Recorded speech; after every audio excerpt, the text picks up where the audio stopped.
আমাদের ভিডিও টিউটোরিয়ালে জয়েন করার জন্য। এমআই সফটওয়্যারের হসপিটাল ওয়েসে কিভাবে একটি আইপিডি পেশেন্টকে ভর্তি করানো হয় এবং ভর্তি থেকে ডিসচার্জ পর্যন্ত আমরা যেই প্রসেসগুলো ফলো করে থাকি আমরা এটি শিখব। যেমন এখানের ভিতরে অ্যাডমিশন এবং এরপরে তার কাছ থেকে অ্যাডভান্স একটা মানি রিসিভ করা। তৃতীয়ত আমরা আইপিডি স্টেশন বা নার্স স্টেশন থেকে তাকে বিভিন্ন মেডিসিন বা ওটি অর্ডার করা। আমরা আইপিডি বিল তৈরি করা, বিল ফাইনাল সেটেলমেন্ট এবং ডিসচার্জ, এই 6টি স্টেপ মূলত আমরা অ্যাডমিশনের ক্ষেত্রে ফলো করে থাকি। তাহলে আজকে আমরা দেখব যে কিভাবে আমরা একটা অ্যাডমিশন দিতে পারি একজন পেশেন্টকে, আমরা কিভাবে এরপরে মানি রিসিভ করতে পারি, তার কাছ থেকে অ্যাডভান্স টাকা রিসিভ করতে পারি এবং তাকে আমরা ওটি একটা অর্ডার দিতে পারি অথবা ডিসচার্জ করতে পারি, এবং ডিসচার্জ করার আগে আমরা কিভাবে আইপিডি বিল করতে পারি এবং তার ফাইনাল সেটেলমেন্টটা করতে পারি। তাহলে আসুন আমরা প্রথমে আমরা একজন পেশেন্টকে কিভাবে অ্যাডমিট করতে পারি এটা আমরা দেখি। আমরা প্রথমত চলে যাব হচ্ছে আমাদের ডক্টরস আমাদের আইপিডি রেজিস্টারে। তাহলে এখানে আমরা অ্যাডমিশনে যদি ক্লিক করি তাহলে প্রথমে পেশেন্ট সিলেক্ট করতে বলে। যদি নতুন পেশেন্ট হয়ে থাকে তাহলে পেশেন্টের আমরা নাম লিখব NAZIBA, যেমন নাজিবা SULTA, নাজিবা সুলতানা নামে একজন পেশেন্টকে আমরা অ্যাড করছি। তাহলে আমরা এখানে ভিতরে তার মোবাইল নাম্বার লিখলাম এবং তার এজ লিখলাম, তার জেন্ডার লিখলাম, গার্ডিয়ানের নাম লিখলাম আমরা হাসান, গার্ডিয়ানের মোবাইল নাম্বারটা, এবং তার সাথে রিলেশনশিপ হইতেছে এটা আমরা বললাম, এবং যদি এখানের ভিতরে কেউ রেফার করে থাকে তাহলে সেটা আমরা এখানে দিলাম। তাহলে পেশেন্টটা যখন আমাদের অ্যাড হয়ে গেল, দেন তাকে আমরা কেবিনে অ্যালোকেট করতে পারবো। এখানে অকুপাইড গুলোকে আমরা সিলেক্ট করতে পারবো না, অলরেডি এগুলোর ভিতরে পেশেন্ট আছে ভর্তি। তাহলে আমরা যেমন এটার ভিতরে আমরা ওয়ার্ড 2 বেড 1 তাকে আমরা অ্যালোকেট করলাম। এখানে কোন ডাক্তারের রেফার্ড ডাক্তার কে হবে এবং হচ্ছে এটা কোন ডিপার্টমেন্টে সে ভর্তি হবে, আর এক্ষেত্রে অ্যাডমিটেড ডক্টর কে, নার্স কে, এগুলো মূলত এখানের ভিতরে থাকে, এবং এই পেশেন্টটা কে রেফার করেছে, যেমন এই রেফারারের নাম আমরা এখানে দিয়ে দিব যে পেশেন্টটা এর রেফারেন্সে মূলত আসছে, যেমন কেমিস্ট অথবা ফার্মাসিস্টের যদি থাকে তাহলে সেক্ষেত্রে এটা এখানে দিতে, অথবা কোনো ডক্টর যদি রেফারার হিসেবে থাকে তাকেও আমরা এখানে ভিতরে দিতে পারি।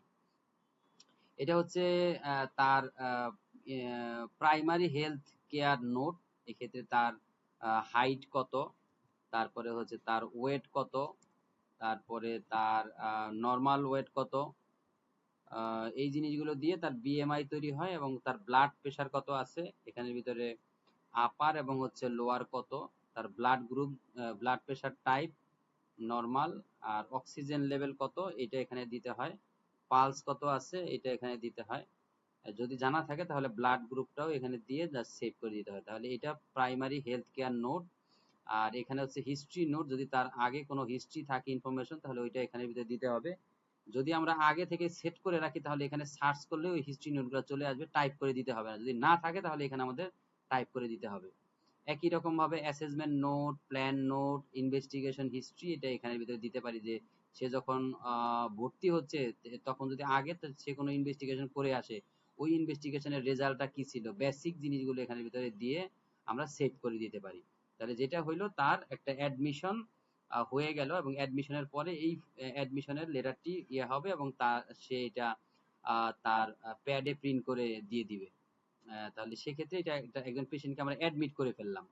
অ্যাডমিট করার পরে মূলত তার কাছ থেকে আমাদের অ্যাডভান্স টাকা নিতে হয়। অ্যাডভান্স টাকাটা আমরা কিভাবে নিব, যেহেতু পেশেন্ট ভর্তি হয়ে গেল তাহলে তার একটা পেশেন্ট আইডি পাওয়া যাবে, যেমন তার পেশেন্ট আইডি হচ্ছে 1190। এই 1190 দিয়ে আমরা সকল কিছু ট্রেস করতে পারবো। যেমন 1190 চাপলে তার নাজিবা সুলতানা চলে আসলো, এবং তার এখান থেকে আমরা মানি রিসিভ করতে পারি, যেমন এই যে মানি রিসিপ্ট এখানে থেকে অ্যাড দিয়ে আমরা মানি রিসিভ করব। টাকাটা আমরা ক্যাশে রিসিভ করব, তার কাছ থেকে অ্যাডভান্স টাকা রিসিভ করব, দেখা গেছে 5000 টাকা। তাহলে এখানে অ্যাডভান্স রিসিভ করলাম 5000 টাকা, আর কোনো ইনফরমেশন দেওয়ার দরকার নাই, আমরা জাস্ট এখানে সেভ দিয়ে দিব। তাহলে তার অ্যাডভান্স টাকা আমাদের রিসিভ করা হইলো। তাহলে অ্যাডভান্স একটা মানি রিসিপ্ট তৈরি করে তাকে আমরা এই অ্যাডভান্স রিসিপ্টটা দিয়ে দিব। দেন পরবর্তী স্টেপ হচ্ছে তাকে যদি আমরা অ্যাডভান্স রিসিভ করার পরে তার বিভিন্ন ওটি অর্ডার বা এগুলো করতে হবে, এটা লেগে আইপিডি স্টেশন থেকে বা হচ্ছে নার্স স্টেশন থেকে এখানে ডক্টরস অর্ডারে গিয়ে তার general order pre operative, post operative, ওটি অর্ডার। তাহলে ওটি হইলে দেখে এক্ষেত্রে আমরা ওটির নামটা দিব, ওটি এন নেম অফ ওটি দিব, যেটা হবে এটা আমরা এখানের ভিতরে দিব। আমরা এখানের ভিতরে কোনো একটা ওটি দিলাম নাম, আর এখানে বিভিন্ন ইনফরমেশন থাকে, এই জিনিসগুলো এখানে দিতে হবে। যদি এখানের ভিতরে অ্যানেস্থেসিওলজিস্ট কে ছিল তাদের ওই যে ইয়া করার সময়, অপারেশন করার সময়, এই ইনফরমেশন গুলো চাইলে এখানে দিয়ে আমরা একটা ওটি অর্ডার তৈরি করতে পারি। যদি বেবি হয় তাহলে বেবির ইনফরমেশনটা এখানে দিব। পোস্ট অপারেটিভ যদি কোনো মেডিসিন অর্ডার থাকে তাহলে মেডিসিন গুলো এখান থেকে অ্যাড করতে হবে, যা তার আর এক্সট্রা যদি এখান থেকে থাকে। আর যদি ভর্তি পেশেন্টের কোনো ইয়ে লাগে, ইনভেস্টিগেশন দরকার হয়, তাহলে এই ক্ষেত্রে ইনভেস্টিগেশন অর্ডারটা এখান থেকে দিতে হবে, যে তাকে এই ইনভেস্টিগেশন গুলো করতে হবে। তখন এই ইনভেস্টিগেশনে যদি স্পেশাল কোনো নোট থাকে, এই রিমার্কসটা এখানে দিয়ে দিলে হবে। তাহলে আইপিডি পেশেন্টের ইনভেস্টিগেশন অর্ডারটা এখান থেকে অটোমেটিক্যালি হইতে পারে। আর এইটা যখন আবার যখন পেশেন্ট ডিসচার্জ হতে হবে, ডিসচার্জের আগে আমাদের আসলে বিলটা সেটেল করতে হবে, এই পেশেন্টের নামে বিল তৈরি করতে হবে এবং ফাইনাল সেটেলমেন্ট দিতে হবে। তাহলে আমরা এখান থেকে এখন দেখব যে কিভাবে একজন পেশেন্টকে আমরা বিল দিতে পারি। যেমন বিল দেওয়ার জন্য একই রকম ভাবে আমরা পেশেন্টের ইসে যাব, আমরা এখানে যদি চাপি 1190, তাহলে নাজিবা সুলতানা চলে আসবে। এখানে আইপিডি, এখানে অ্যাডমিটেড পেশেন্ট হিসেবে এখানে চলে আসবে যে সে তার ভর্তির ইনফরমেশনটা। এখান থেকে আমি বিল করতে পারি এবং আমি এখান থেকে ফাইনাল সেটেলমেন্টও করতে পারি। তাহলে প্রথমে আমরা আসলে বিল তৈরি করব। তার আইপিডি বিলটা তৈরি করার জন্য এখানে যাব, ডেটটা চেক করে দেখব কবে আমরা দিচ্ছি। আর এখানে মূলত যেটা যেমন তার অ্যাডমিশন আমরা দিচ্ছি, ওয়ার্ডে, তাহলে আমাদের উপরের কেবিনটা হবে না। অ্যাডমিশনটা দিচ্ছি হচ্ছে ওয়ার্ডে, এবং তার এখানে একটা ওটির জন্য একটা ফিজ আছে। তার এক্ষেত্রে কোন ডাক্তারের জন্য ওটি করা হয়েছে ওইটা যদি আমরা এখানে দেই, তাহলে তার ওটি ফিজটা এখানের ভিতরে আসবে। যেমন অটোমেটিক্যালি তার 3000 টাকা খরচ চলে আসছে, আমরা যেমন কাস্টমারের কাছ থেকে আমরা 5000 টাকা বিল করব। তাহলে এটা হচ্ছে গেল। এবং তার অন্যান্য হসপিটাল রিলেটেড আরো যদি কোনো ইয়ে থাকে, যেমন আইপিডি কনসালটেশন ফিস, এখানের ভিতরে আমরা দিলাম হচ্ছে কোয়ান্টিটি, তার 5টা কনসালটেশন হয়েছে 500 টাকা রেটে 2500 টাকা। এইভাবে আমরা আইপিডির পুরো বিলটাকে করে সেভ দিয়ে দিতে পারি।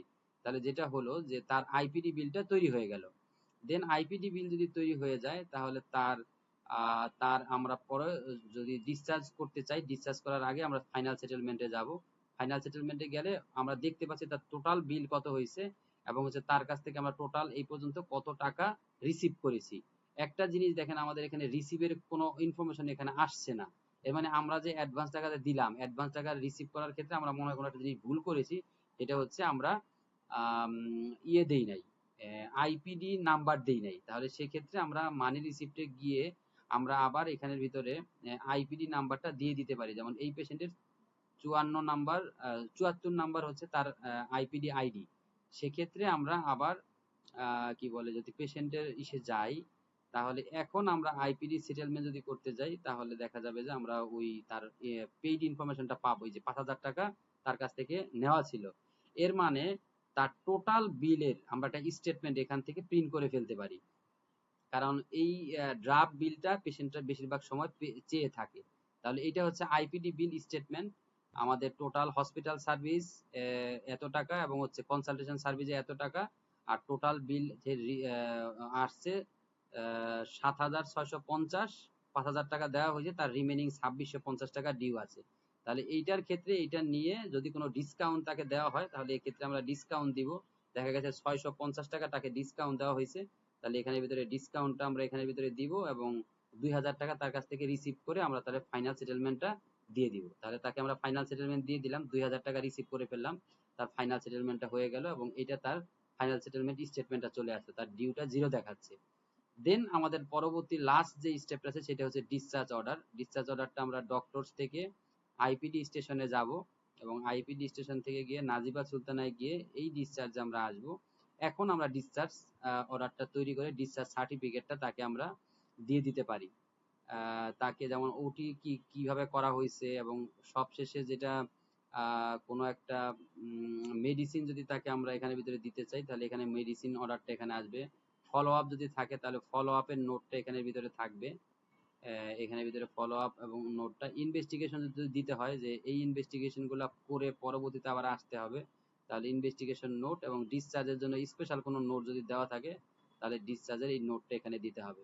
আর এটা কে তৈরি করছে তার নামটা এখানে দিয়ে যা সেভ দিলে ডিসচার্জ সার্টিফিকেটটা প্রিন্ট হয়ে যাবে এবং তাদের অফিসিয়াল প্যাডে এই ডিসচার্জ সার্টিফিকেটটাকে প্রিন্ট করে দিয়ে দিলেই আমাদের পুরো প্রসেসটা কমপ্লিট হয়ে গেল। সো আমরা তাহলে আজকে কি দেখলাম সেটা হচ্ছে একজন ভর্তি পেশেন্টের অ্যাডমিশন থেকে শুরু করে অ্যাডভান্স মানি রিসিপ্ট, নার্স স্টেশন থেকে ওটি অর্ডার বা অন্যান্য ডক্টরস অর্ডার তৈরি করা, তারকে আইপিডি বিল তৈরি করা, আইপিডি বিল সেটেলমেন্ট করা এবং ডিসচার্জ দেওয়া, এই 6টি স্টেপই আজকে আমরা ভিডিওতে দেখলাম। সবাইকে অনেক অনেক ধন্যবাদ আমার ভিডিও দেখার জন্য।